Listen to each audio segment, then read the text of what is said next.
ये इतने सारे पैसे लगते हैं एक गाड़ी पे अच्छी पीपीएफ करवाने के, और उसके बाद हम सोचते हैं कि अगले 4-5 सालों तक ना इस पे कोई स्क्रैच आएगा और ना ही इसका कभी कलर खराब होगा। लेकिन जब वही काम ऐसा हो तो 4-5 साल नहीं 40 दिन पकड़ना मुश्किल है। वही है कि अगर माफिया को आज भी मैं कहूंगा कि इसके कंपटीशन में अभी नहीं है कोई, बिल्कुल कोई नहीं है। एक इंसान के जीवन भर की कमाई से खरीदी गाड़ी को कैसे कबाड़ बनाना है, इनसे अच्छा और कोई नहीं जानता। 17 जनवरी जब हमने 80 लाख रुपए खर्च करके अपनी ड्रीम कार ली, सब कुछ काफी सही चल रहा था, और फिर आया वो दिन जिस दिन मेरी अकल घास खाने गई और मैंने किसी लोकल डीलर को छोड़ के इंडिया के सबसे बड़े रिटेलर डिटेलिंग माफिया से पीपीएफ करवाने की सोची। उनसे भाई मैंने बात की और उन्होंने मेरी गाड़ी पे पीपीएफ की कॉस्ट बताई 1.5 लाख रुपए और डिस्काउंट करके 1,30,000 रुपए।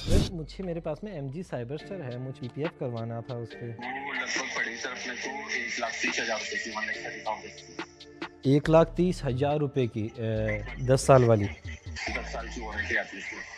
अब मैं जयपुर रहता हूँ तो जयपुर वाले स्टोर जो मुरलीपुरा सीकर रोड पे है मणिपाल हॉस्पिटल के पास में, उसी स्टोर पे मैं चला गया और 29 जनवरी को मेरी गाड़ी पे पीपीएफ का काम स्टार्ट भी हो गया। अब मैंने यहाँ पे एक वीडियो बनाई जिसको मैंने अपने इंस्टाग्राम और यूट्यूब चैनल पे अपलोड किया और लोगों को बताया कि किस किस तरीके से पीपीएफ आपकी गाड़ी के लिए फायदेमंद है और आपकी गाड़ी के पेंट को प्रोटेक्ट करता है। अब हम कोई वीडियो बनाते हैं तो उसके पीछे काफी पैसे खर्च होते हैं, जैसे टीम की सैलरी होगी, प्रोडक्शन कॉस्ट हो गया, और उसी की भरपाई के लिए हम ब्रांड के साथ मिल के काम करते हैं। अब इसके बदले ब्रांड हमें पैसा देता है और कुछ कुछ कंडीशन में जो हमको चाहिए होता है वो काम करके देता है। अब ये सेम वैसे ही है जैसे आप जॉब करते हो और आपको सैलरी मिलती है। अब 3 दिन बाद मुझे गाड़ी मिली और उसके 10 से 15 दिन बाद ही इसकी पीपीएफ उतरना स्टार्ट। अब ये मेरी थार है जिसपे 13 से 14 महीने पहले पीपीएफ हुई थी, और ये हमारी हैरियर जिसपे 4 साल पहले पीपीएफ हुई थी, और एक भी कोना आज भी ऐसा नहीं है इन गाड़ियों का जिसपे पीपीएफ उतर रही हो। और भाई इस गाड़ी का कलर तो ब्लैक है भी नहीं जो आपको दिखाई दे रहा है, इस गाड़ी का कलर ही कुछ हो रहा है, फिर भी इतने अच्छे से पीपीएफ हुई है इस गाड़ी पे, बस एक चीज की वजह से, और वो है पीपीएफ करने का तरीका। अब इसमें आप अच्छे से देखोगे कि पीपीएफ को कितना अंदर तक लाने के बाद में कट किया गया है। कहीं पे भाई कैमरा में भी दिखा पाना मुश्किल है, इतना अच्छे से इसमें पीपीएफ हुई है, और सेम हाल हैरियर का है। लेकिन भाई यहाँ पे इन्होंने थोड़ी थोड़ी कॉस्टिंग बचाने के चक्कर में पीपीएफ को ऊपर ही कट कर दिया, और 20 दिन बाद ही पीपीएफ की हालत कुछ ऐसी हो गई थी कि भाई सूट पे गई गाड़ी के पास में एक लड़का आके मुझे बोलता है कि इतनी गंदी पीपीएफ, इस पीपीएफ के भाई तुम पैसे ही मत देना। और फिर मैंने गाड़ी की कुछ वीडियोज और फुटेज ली और डिटेलिंग माफिया की सारी टीम को भेज दी, साथ में ही सीकर रोड वाले रिटेलर को जिससे मैंने पीपीएफ करवाई थी। और भाई इनको रत्ती भर शर्म नहीं आई, इन्होंने मुझे डायरेक्ट बोल दिया कि भाई 10 दिन बाद गाड़ी को वापस लाना होता है, आप लेके ही नहीं आए इसलिए पीपीएफ खराब होगी। मतलब सारा का सारा इल्जाम हमारे सर पे। तो भाई मुझे एक चीज बताओ, किसी बड़े पेज को छोटा किया जा सकता है, लेकिन किसी छोटे पेज को बढ़ा के बड़ा कैसे किया जा सकता है? मैं 10 दिन बाद अगर इनके पास में गाड़ी ले जाता तो क्या ये ऐसी पीपीएफ को सही कर देते, एक छोटे पेज को बड़ा कर देते? लेकिन भाई मैंने वहां पे भी अपनी गलती मान ली और इनके पास वापस से गाड़ी भेज दी कि सर हमारी गलती हुई है, अब सही कर दो। और इस बीच मैंने कुछ ऐसा देख लिया जो अगर मैं पहले देख लेता तो इनके दर्शन तक नहीं करता, और अगर आपको बता दूंगा तो इन दोगले शॉपों के पास भाई जाने से भी डर लगने लग जाएगा आपको। तो भाई मैंने पढ़े इनके गूगल रिव्यूज किए, लोगों के साथ भी ऐसा स्कैम करते हैं, मेरे साथ ही कुछ स्पेशल ट्रीटमेंट था।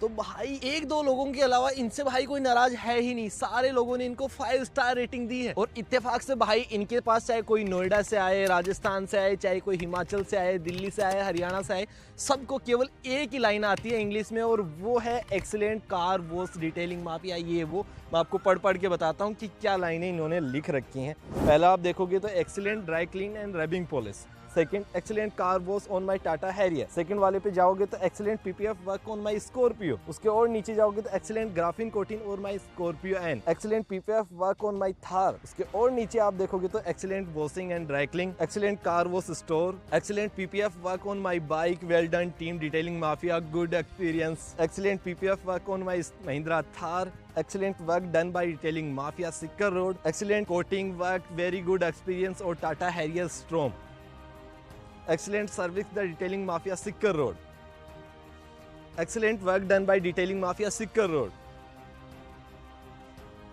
Excellent PPF work on my Scorpio and. मतलब यार तुम अगर खुद से भी अपनी लाइनें लिख रहे हो तो कोई लाइनें तो चेंज कर दो। किस कदर तुम ये झूठ का कारोबार चला रहे हो, मतलब एक लाइन सबको चिपका दे रहे हो। मतलब कोई कहीं से भी आए, मतलब सोच के देखो, थोड़ा सा तो दिमाग लगाओ कि सबको केवल इंग्लिश में एक ही लाइन आती है, excellent work done by detailing mafia on my Mahindra Thar, ये वो थोड़ा तो चेंज कर दो। मतलब भैया के साथ में ऐसा होता है कि अपने परिवार वालों को लाइनें लिख के भेजते होंगे कि भैया ये यहाँ पे डाल दो तुम लोग और फिर काम डन। और झूठ का कारोबार चलाते चलाते भैया इतना ज़्यादा ऐसे अपनी चीज़ों में खो गए कि इन्होंने एक दुबई की गाड़ी को उठा के डाल दिया और वहाँ पे भी रिव्यू अच्छा खासा डाला है भैया ने। इन्होंने एक रोल्स रॉयस को पीपीएफ करवाया है इनके स्टोर पे और इनका रिव्यू है कि ये इनके नेचर से, इनके बिहेवियर से, इनकी जो इन्होंने यहाँ पे इनको सर्विस दी है उनसे बहुत ज़्यादा खुश है, बहुत अच्छा काम किया है। और ये गाड़ी है कोई सनम मोटर्स है जो डिटेलिंग है वहाँ पे दुबई में, वहाँ पे ये गाड़ी खड़ी है और वहाँ पे इस गाड़ी का पीपीएफ का काम हुआ है। भाई मतलब थोड़ा तो दिमाग लगाओ यार, गाड़ी के आगे नंबर प्लेट लगी है जिसमें उर्दू में लिखा हुआ है और वो दुबई से बंदा आके इनके पास भी पीपीएफ करवा रहा है, मतलब भाई अलग ही चीज़ है। और ये इनके सिक्कर रोड वाले डिटेलर का हाल नहीं है, ये इनके सारे स्टोर्स का हाल है। भाई इनका मानसरोवर में एक और स्टोर है और उसके भी गूगल रिव्यूज कुछ ऐसे ही हैं, उनके भी केवल एक ही लाइनें आती हैं लोगों को और वहाँ पे तो और दूर दूर से लोग आते हैं, उनके पढ़ाता हूँ मैं आपको। अब ये है इनका मानसरोवर वाला स्टोर, आप ऊपर देख सकते हैं कि the detailing mafia Mansarovar Jaipur, और अभी 10 बजे ये ओपन हो जाएगा। बेचारा कोई ना कोई इनके गूगल रिव्यूज पढ़ के कटवा रहा होगा अपना। और अब इनके नीचे मैं दिखाता हूँ आपको कि किस तरीके से गूगल रिव्यू डालते हैं ये।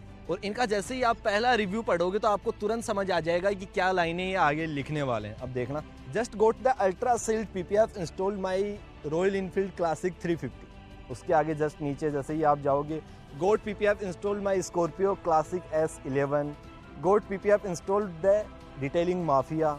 उसके आगे got ultra sealed PPF on my Scorpio S11, got PPF of ultra sealed brand. मतलब इनका थोड़ा थोड़ा फोकस वो थोड़ा सा पीपीएफ ब्रांड की तरफ हो रहा है। अल्ट्रा सील्ड इन्हीं का ब्रांड है जो ये सारी की सारी गाड़ियों पे चिपकाते हैं। मुझे भी जो डिटेलर ने बताया था ना, वो अल्ट्रा सील्ड के बारे में बताया कि भैया वही लगवाओ, वही सबसे अच्छा है, जो आप रिकॉर्डिंग में सुन भी सकते हो। हमारे पास 5 ईयर वारंटी का एक ऑप्शन आता है। 100 माइक्रोन सर इसकी थिकनेस आती है। Ultra shield X company sir अपन यूज करते हैं, जो कि एक बेसिकली यूएसए का ब्रांड है। आपने लुब्रिजोल के बारे में सुना होगा, उसका रॉ मटेरियल अपन यूज करते हैं। पता नहीं करते क्या है कि इनका कोई भी अगर 500 रिव्यू किसी ने डाले हैं ना, तो 499 5 स्टार ही डाले हैं। किसी एक ने लिखा होगा और बहुत ही नॉर्मल सा लिखा होगा, तब जाके वो रिव्यू पढ़ा है आज तक, वरना वो भी नहीं है। मतलब यार ये इतने सारे रिव्यू देख के आपको भी समझ आ गया होगा कि ये सच है या झूठ है।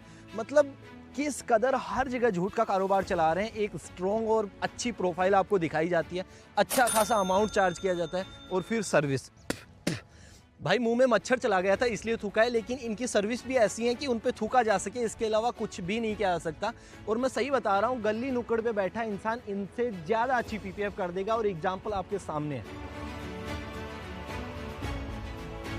अब दोबारा से जब हमने गाड़ी को पीपीएफ करने के लिए भेजा था तो 2 दिन इन्होंने गाड़ी रखी और उसके बाद इन्होंने गाड़ी भेजी। और भाई अलग सी चीज़, जो पार्ट छोटे पहले कट हुए थे अब उनको रिप्लेस नहीं किया गया, अब उनको और छोटा कर दिया गया। मैं आपको दिखाता हूँ। पहले वाली फोटो में आपको यहाँ पे दिख रहा होगा कि भाई यहाँ से पीपीएफ कंप्लीट उतरी हुई है, तो यहाँ पे भाई इन्होंने स्मार्ट गेम खेला कि यहाँ से इनको पीपीएफ पूरी की पूरी रिप्लेस करनी पड़ती, वरना अब उन्होंने इतना सा टुकड़ा चिपका दिया, यहाँ पे कट लगा दिया। मतलब यार किसी दिन दरवाजे की अगर पीपीएफ उतरेगी ना, जो उतर भी रही है, तो अब ये करेंगे क्या कि यहाँ पे कट लगाएंगे, दरवाजे को 2 टुकड़ों में पीपीएफ कर देंगे भाई। और बम्पर का हाल तो भाई आप देख ही सकते हो कि किस तरीके से हाल हो रखा है, और इधर भी सेम कंडीशन है। मतलब इस पीपीएफ को कौन देख के बता दे कि इस गाड़ी पे दोबारा से 10 दिन पहले पीपीएफ हुई है। और ये हाल तो तब है इसका जब ये गाड़ी चलती ही नहीं है। 2 महीने में भाई 1500 किलोमीटर चली है ये गाड़ी। ये गाड़ी जब थार और हैरियर की तरह धूल मिट्टी में चलने लग जाएगी ना, उस दिन वो वाले पार्ट्स इस गाड़ी में ज़्यादा होंगे जहाँ से पीपीएफ उतर चुकी होगी, और वो वाले पार्ट्स इस पे बहुत कम बचेंगे जहाँ पे इस पे पीपीएफ बची होगी। और ऐसी बात नहीं है मैंने इनसे वापस से कांटेक्ट करने की कोशिश नहीं की है, मैं आज डायरेक्ट वीडियो बना रहा हूँ, ऐसा कुछ भी नहीं है भाई। मैंने हर मुमकिन कोशिश की है इनसे बात करने की। मैंने डिटेलिंग माफिया मैन ब्रांड को भी मैसेज कॉल किए हैं, मैंने उनको फोटोज भेजी हैं, उनको वीडियो जिसके भेजे हैं। मैंने डिटेलिंग माफिया जो मैंने सिक्कर रोड मुरलीपुरा वाले से पीपीएफ करवाई थी, मैंने उनको भी वीडियो भेजे हैं, फोटोज भेजे हैं। और जो लोग भाई विथिन 15 सेकंड में आंसर कर देते थे, आज 5 से 6 दिन मुझे वीडियो और फोटोज भेजे हुए हो गए, आज तक अभी तक कोई आंसर नहीं आया उनका। कोई भी मतलब नहीं है कि सामने हमने पीपीएफ करके दे दी, सामने वाले ने पैसे वगैरह जो हमको पे करने थे वो सारा का सारा काम हो चुका है। अब अपना पल्ला झड़का लिया भाई, अलग ही हो गए, बिल्कुल से अलग, कि अब कोई लेन देन ही नहीं है कस्टमर से उनको। और ये हाल तो तब का है जब मैं एक क्रिएटर हूँ भाई, सब कुछ सोशल मीडिया पर डाल सकता हूँ, इतनी पावर है मेरे पास में। और यकीन मानो जिस दिन तुम लोगों में से कोई इनके पास में चला गया ना, खून के आंसू से रुला देंगे तुम लोगों को। अब भाई गाड़ी पे पीपीएफ करवाना गलत नहीं है। हम इंडियंस घर के टीवी रिमोट से लेके अपने फोन और घर के सोफा तक को अच्छे से कवर करके रखते हैं, बस इसलिए कि वो हमेशा नए के नए बने रहे, उन पे कोई स्क्रैच नहीं आए, कोई दाग धब्बा ना लगे। इतनी मेहनत से अपनी कमाई हुई गाड़ी को कैसे छोड़ सकते। लेकिन गलत है इन दोगले लोगों से काम करवाना। भाई ये होते कुछ और हैं और आपको दिखाते कुछ और है। बड़े बड़े नाम, डिटेलिंग माफिया, ये वो बड़े बड़े झूठे रिव्यू, मतलब भाई हर जगह झूठी झूठी। तो लास्ट भाई ऐसे डिटेलर के पास में कभी जाओ ही मत, और जाओ तो उनकी सर्विस देख के, ना कि गूगल रिव्यू देख के, क्योंकि भाई ये सारे के सारे झूठ है। हर कोई हर कहीं से करवा लेता है, कोई लेन देन नहीं है इन चीज़ों का रियलिटी से। और मैं आपको बताऊं कि भाई आज भी मैं अपने इंस्टाग्राम और यूट्यूब पे जो मैंने वीडियोस डाले थे इनके, उनको डिलीट नहीं किया और ना ही मैं करूंगा, क्योंकि भाई मुझको पता है कि पीपीएफ के कितने फायदे होते हैं। पिछले 2-3 सालों में मैंने अपनी 2-3 गाड़ियों को पीपीएफ करवाया है और भाई वो हर स्क्रैच से आपकी गाड़ी को बचा लेते हैं। और मैंने उन वीडियोज में यही बताया कि पीपीएफ किस तरीके से आपकी गाड़ी को प्रोटेक्ट करता है। अगर आपने नहीं देखा तो भाई वो भी जाके देख लेना। मैंने पत्थर रगड़ के दिखाया था, मेटल ब्रश रगड़ के दिखाया था। नो डाउट इनकी पीपीएफ बहुत ज़्यादा अच्छी है, लेकिन ख़राब है इनकी सर्विस, क्योंकि ये इतने ज़्यादा पैसे चार्ज करते हैं। तो भाई हर कोई बंदा इनसे एक्सपेक्ट करता है कि मुझसे अच्छी सी सर्विस दी जाए, और उसके बाद भी अगर कोई दिक्कत आए तो उनका निवारण भी कुछ हो। लेकिन भाई कुछ भी नहीं है। तो इनके पास तो मेरी सलाह ये है कि इनके पास तो कभी जाना ही मत। जाओ तो भाई किसी लोकल डीलर के पास में चले जाना, वो काम आपका ज़्यादा अच्छा कर देगा।